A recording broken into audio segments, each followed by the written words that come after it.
ஜெய் ஜெகத்மாதா தேவி பகலாமுகி. ஓம் cream Bagalamukhi வரதே சர்வ சௌபாகிய பிரதாயினி. சமஸ்த பக்தானாம் சர்வாபீஷ்டம் சாதே சாதே க்ரீம் ஓம் ஸ்வாஹா. என்னுடைய ஒரு ரிலேஷனில் உள்ள ஒரு ஆள், அவர் ஒரு ஸ்கூல் நடத்தப்பட்ட ஆள். பல வருஷங்களாகவே பாரம்பரியமாகவே அவருக்கு 1வது ஸ்டாண்டர்டில் இருந்து +2 வரைக்கும் உள்ள ஸ்கூல் இருக்குது. அந்த ஸ்கூல் சம்பந்தமாக எந்த விஷயம் இருந்திருந்தாலும் இங்கே அஸ்ட்ராலஜிக்கலாக ஒரு அட்வைஸ் கேட்குறது உண்டு. அவர் ஹஸ்பண்ட் ஒய்ஃப் 2 பேர் வருவாங்க.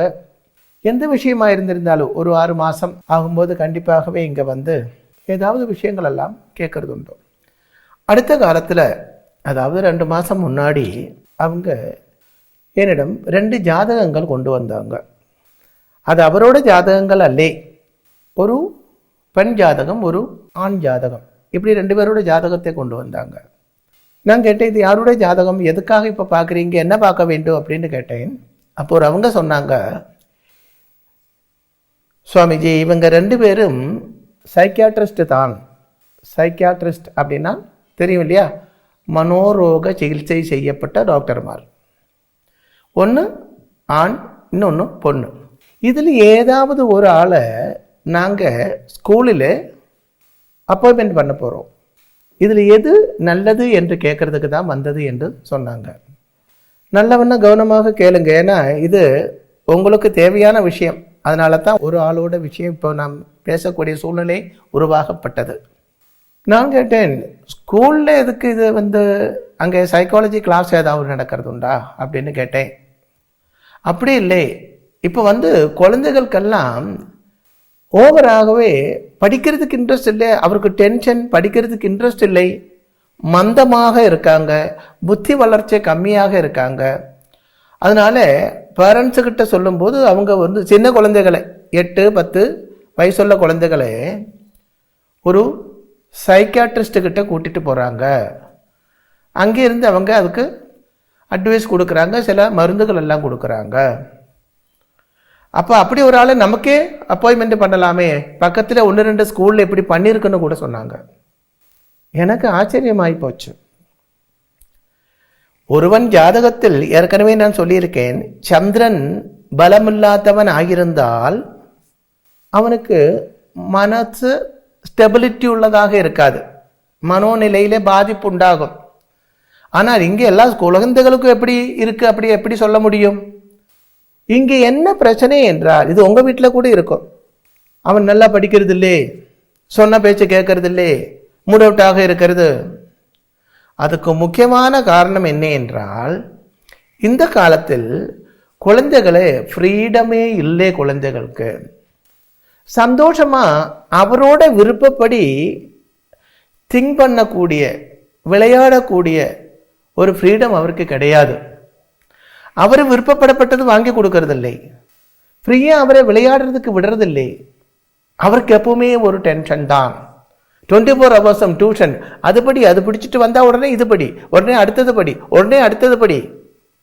இதுதான் காரணம். குழந்தைகளின் மனசு டெம்பராக இருக்காங்க, ஃப்ரீயாக உள்ள மைண்ட் அவளுக்கு கொடுக்கறதில்லை. ஸ்கூலில் போயாச்சுன்னா அவங்களுக்கு ஒரே எய்ம் என்ன என்றால், 100க்கு 100 பாஸ் பண்ண வேண்டும், கிளாஸ் வாங்க வேண்டும். அதுக்காக குழந்தைகளே ஓவரா ட்ரெயின் பண்ணுறாங்க. இது சின்ன குழந்தைகள் தான் என்ற மென்டாலிட்டி அவளுக்கு கிடையாது. காம்படிஷன் தான். அந்த ஸ்கூலு விட ஒரு படி மேலே இது வரவில்லை என்றால் இங்கே எங்களுக்கு பாதிப்பு உண்டாகும். அதாவது என்ன சொல்லலாம், சின்ன தும்பி இருக்கு இல்லையா, தும்பி பட்டாம்பூச்சி மாதிரி நீட்டமாக பறக்கும் இல்லையா தும்பி, அந்த தும்பியை எப்படி பிடிச்சிட்டு கீழே ஒரு கல் வச்சாச்சுன்னா அந்த தும்பி இப்படி எடுக்கும். பார்த்துருப்பீங்களா நீங்கள்? பறந்து போகப்பட்ட தும்பியை சிறவில் பிடிச்சிட்டு இப்படி வச்சு ஒரு கல்லில் வச்சாச்சுன்னா அது அப்படி பிடிக்கும். தும்பியை போக்கும்போது அந்த கல்லும் அது அப்படி வரும். இந்த தும்பிக்கு தாங்க முடியாத கல்லு தான் இதை எடுத்துகிட்டு வர்றது. அதே மாதிரி தான் இன்னைக்கு 99% ஸ்கூலிலேயும் நடக்கிறது. இனி ஸ்கூல்ல இருந்து வீட்டில் வந்தாச்சுன்னா இவ்வளவு ஹோம்ஒர்க்கு கொடுத்து விடுவாங்க, இது படிக்கணும். வீட்டில் வரும்போது என்ன சொல்லுவாங்க, படிடி இல்லை படிடா. இதுதான் காரணம். ஃப்ரீ மைண்டே இல்லை. நீங்கள் கொஞ்சம் முன்னாடி சிந்திச்சு பாருங்களேன். வயசான ஆளுகளாக இருந்தால் உங்கள் வாழ்க்கை எப்படி இருந்தது? ஸ்கூலுக்கு போயிட்டு வருவாங்க, 3:30-4 மணிக்கு வந்தாச்சுன்னா 6-7 மணி வரை விளையாட்டு ஃப்ரீயாக இருக்கும். அதுக்கப்புறம் ஈவினிங் குளிச்சாச்சு, ஸ்நானம் பண்ணியாச்சு, வீட்டில் ஏதாவது விளக்கேற்றி வச்சு நாமம் ஜபிச்சாச்சு, அதுக்கப்புறம் கொஞ்ச நேரம் படித்தாச்சு, அப்புறம் சாப்பாட்டு அப்பா அம்மா கூட சந்தோஷமாக குழந்தைகள் இருப்பாங்க. அப்பா அம்மாவும் குழந்தைகளும் கூடி ஒன்று சேர்ந்து விளையாடுவாங்க, அங்கே இங்கே குழந்தைகளை கூட்டிட்டு போவாங்க.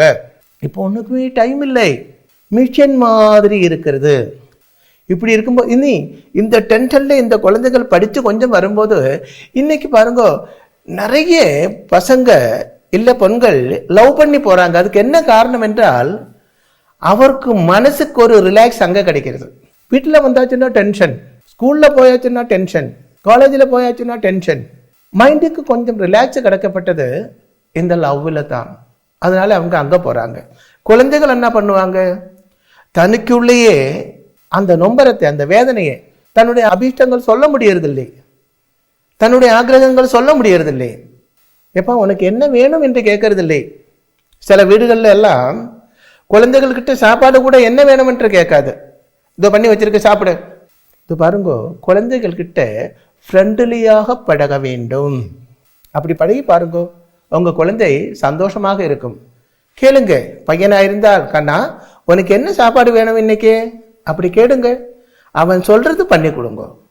இன்னைக்கு ஸ்கூலுக்கு போகலாமா, இன்னைக்கு ஸ்கூலுக்கு போடா அப்படி சொல்லாதீங்க. இன்னைக்கு ஸ்கூலுக்கு போகலாமா, படிக்கணும் இல்லையோ, அவனுக்கு பிடித்த ஃப்ரெண்டு கூட விளையாடுறதுக்காக அவனை விடுங்க. சந்தோஷம் உள்ள இடங்களில் கூட்டிட்டு போங்க. வீட்டுக்குள்ள எப்பவும் போட்டு அடைச்சி வைக்காதீங்க. 24 நேரமும் படி படி படி அப்படி சொல்லாதீங்க. அதே மாதிரி +2 எல்லாம் முடிச்சு வந்தாச்சுன்னால் நீங்க டாக்டர், என்னோட பையனும் டாக்டர் ஆகணும் அதை நினைக்காதீங்க. அவனுக்கு என்ன விருப்பம் என்று கேளுங்க. அவனுக்கு என்ஜினியரிங் ஆகிறதுக்கு தான் விருப்பம் என்றால் அது படிக்க விடுங்கள். அவனுக்கு பாட்டுக்காரன் ஆக வேண்டும் அப்படின்னால் அவனுக்கு சங்கீதம் படிக்க வையுங்க. அவரவரோட வாழ்க்கை அவரவருக்குள்ளது தான். நாம் குழந்தை என்று சொல்லிட்டு அவரோட வாழ்க்கை நமக்காக வாழ வேண்டியதல்லை. ஒவ்வொரு பேரோட வாழ்க்கைக்கும் அவனவனுக்கு அதிகாரம் இருக்குது. நான் எப்படி வாழ வேண்டும் என்று நான் தான் முடிவு பண்ண வேண்டும். அப்படி வாழப்பட்ட வாழ்க்கைக்கு தான் உண்மையாகவே உள்ள சந்தோஷமும் சமாதானமும் கிடைக்கும். இல்லை என்றால் அடுத்தவனுக்காக வாழப்பட்டது அது சந்தோஷமாக இருக்காது. இங்கே குழந்தைகள் எப்பவுமே ஸ்கூலில் போகும்போது டீச்சர்ஸோட கண்ட்ரோல், படி படி, எத்தனை டீச்சர், எத்தனை பீரியடு, ஒவ்வொரு டீச்சரும் வந்து படி படி படி படி படி அப்படி சொல்லிட்டே இருப்பாங்க. வீட்டில் வந்து சாப்பிட்டாச்சுன்னா உடனே போகணும் டியூஷனுக்கு, அங்கேயும் படி படி படி படி. ஏன்னா 10 குழந்தைகள் டியூஷனுக்கு வந்தாச்சு, இந்த 10 பேரும் பாஸ் பண்ணாதான் அடுத்தது அவருக்கு அடுத்த குழந்தைகளே கிடைக்கும். இப்படி பலூனில் காத்து அடிச்சு ஊத்துற மாதிரி குழந்தைகளோட அந்த மைண்டை பெருக்கி பெருக்கி பெருக்கி பெருக்கி ஒரு பயங்கர டென்ஷன் ஆக்கி வைக்கிறாங்க. ரிலாக்ஸா இருக்க விடுங்க, சந்தோஷமா இருக்கும். எந்த மனோரோக விதத்தினும் இதுக்கு தேவையில்லை. நமது வாழ்க்கையில சந்தோஷம் உண்டாக்க நம்மளால முடியும்.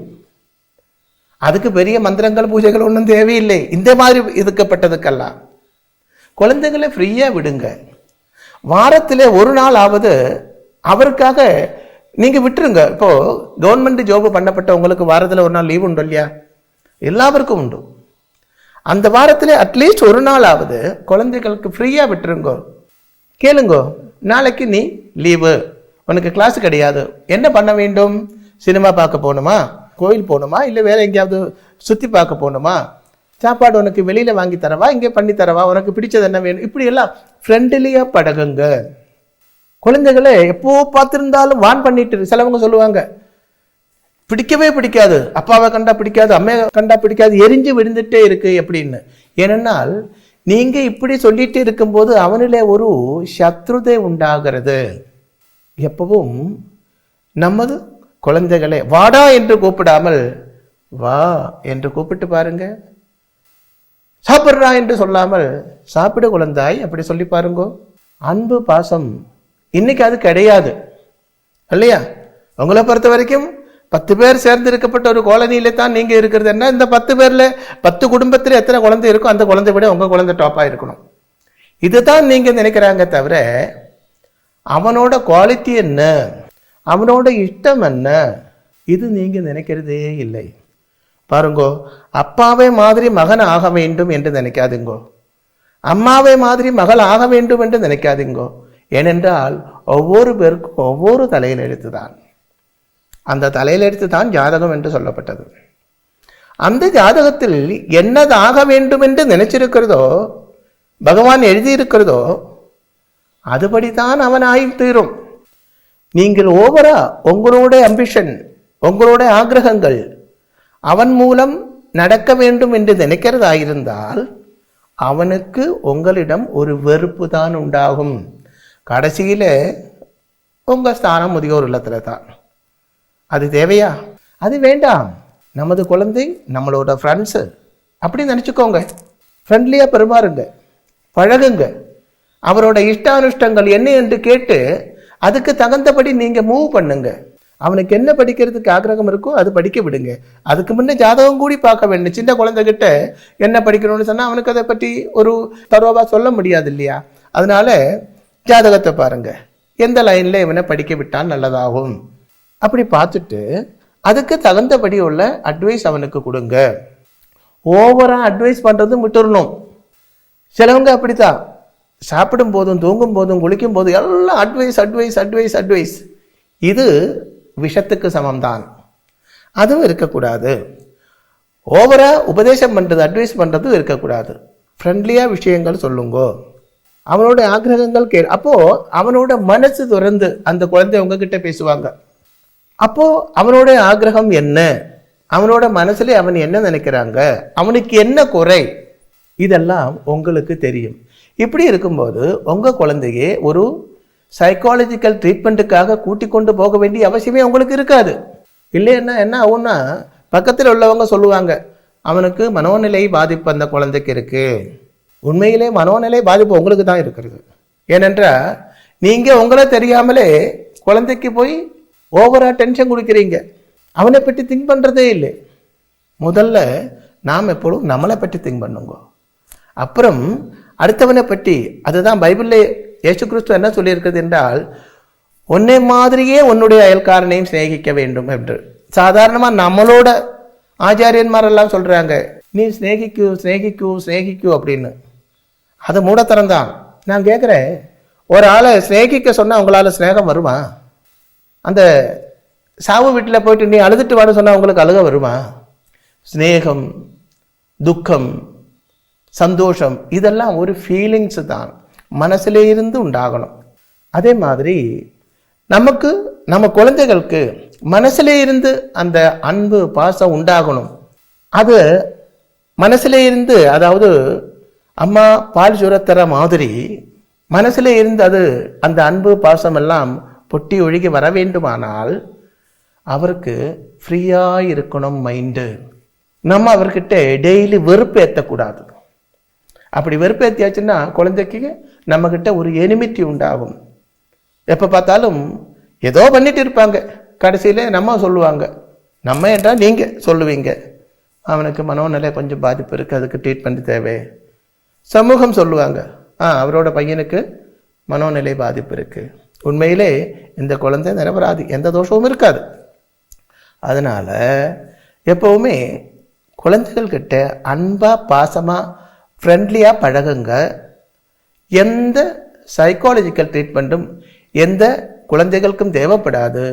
எந்த ஸ்கூலிலேயும் ஒரு சைக்கியாட்ரிஸ்டோட அப்பாயின்மெண்ட்டும் தேவை இருக்காது. ஜெய் ஜெகத் மாதா தேவி பகலாமுகி தான் சொல்லப்பட்டது. யாரையாவது முன்படுத்தி இருந்தால் மன்னிச்சிருங்க. ஸ்ரீ சூரியமங்கலம் அத்வைத வேத வித்யாபீடத்தில் தாந்திரீக பூஜைகளில் சிறந்து விளங்கும் பல ஆச்சாரியர்களால் அமாவாசை மற்றும் பௌர்ணமி நாளன்று சிறப்பு யாகங்கள் நடைபெறுகின்றன. இந்த யாகங்களில் கலந்து கொள்வதன் மூலம் அன்னை ஸ்ரீ பகலாமுகி தேவியின் அருளால் நம் சர்வதோஷங்களும் நீங்கி சகல சௌபாகியங்களும் நம்மை பரிபூரணமாக வந்தடையும். ஸ்ரீ சூரியமங்கலம் அத்வைத வேத வித்யாபீடம் ஜோதிடம், பிரசன்னம், வாஸ்து, தாந்திரீக பூஜைகள் மற்றும் வேத யாகங்கள் செய்திட தொடர்புக்கு 7305442299 7305442299. தொடர்பு மையங்கள் சென்னை, கோவை, பெங்களூரு, ஹைதராபாத், விஜயவாடா, டெல்லி, மும்பை, திருநெல்வேலி, டெக்சாஸ்.